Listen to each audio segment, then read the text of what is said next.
یاجوج ماجوج کے بارے میں یہ بھی ہم سنتے ہیں کہ جو حضرت ذوالقرنین ہیں انہوں نے کسی دوسری دنیا میں ایک دیوار کے پیچھے قید کیا ہوا ہے، اور اس دیوار کے بارے میں ہم بہت ساری باتیں سنتے ہیں کہ جس دن وہ یا کوئی ایک ورڈ کہہ دیں گے اس دن وہ دیوار گر جائے گی. کیا یہ حقیقت ہے؟ بالکل درست ہے، قرآن مجید کے اندر ہے. یہ تو کوئی دوسری دنیا نہیں ہے، وہ یہی دنیا ہے. حضرت ذوالقرنین جب دنیا فتح کر رہے تھے اور اپنے سفروں میں تھے، اس دوران وہ ایک ایسی وادی سے گزرے جو دو پہاڑوں کے درمیان تھی. یہ قرآن مجید میں.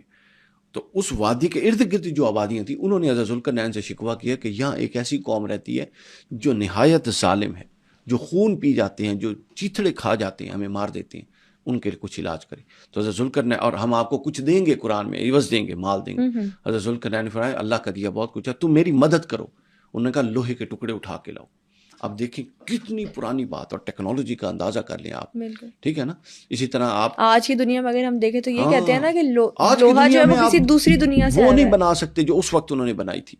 تو ابھی قوم نوح کی جو تباہی کے آثار ملے تھے، اس کے اندر وہ کہتے ہیں DVDs اور ترکی یہ سے والی جو چیزیں ملی تھی. دریافت ہوئی. حضرت ذوالقرنین نے کہا لوہے کے بڑے بڑے ٹکڑے اٹھا کے لاؤ. وہ لائے، انہوں نے وہ جوڑ دیے، اس پوری قوم کو اس وادی کے اندر بند کر دیا اور دیوار بنا دی. پھر انہوں نے کہا مجھے پگھلا ہوا سیسا لا کے دو.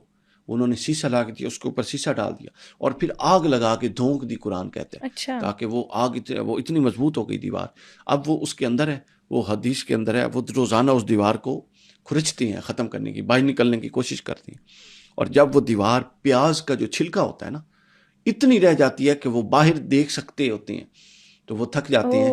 ان کا سربراہ کہتا ہے کہ آ جاؤ کل پھر سے اس کو دوبارہ کام کریں گے. تو وہ جب واپس جاتے ہیں تو وہ دیوار پھر اتنی موٹی ہو جاتی ہے.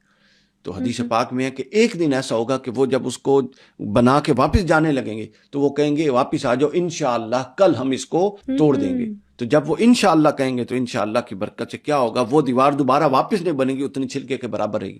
اگلے دن آئیں گے اور بس اس پر پہلا وار کریں گے تو دیوار ٹوٹ جائے گی.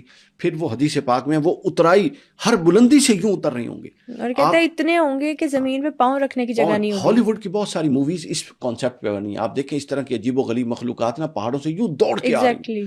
ٹھیک ہے نا. انہوں نے اس کو سکیچ کیا ہوا ہے. تو وہ دوڑ کے یوں آئیں گے، اتنے ظالم ہوں گے یہ کہ ان کے رستے میں ایک سمندر آئے گا.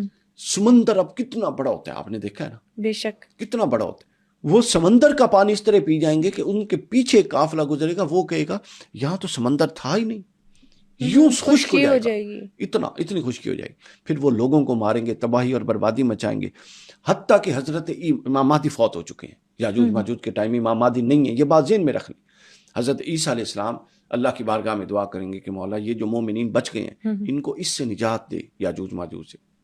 اللہ تعالیٰ حضرت عیسیٰ علیہ السلام کو فرمائے گا کہ تم ان سب مومنین کو لے کے طور پر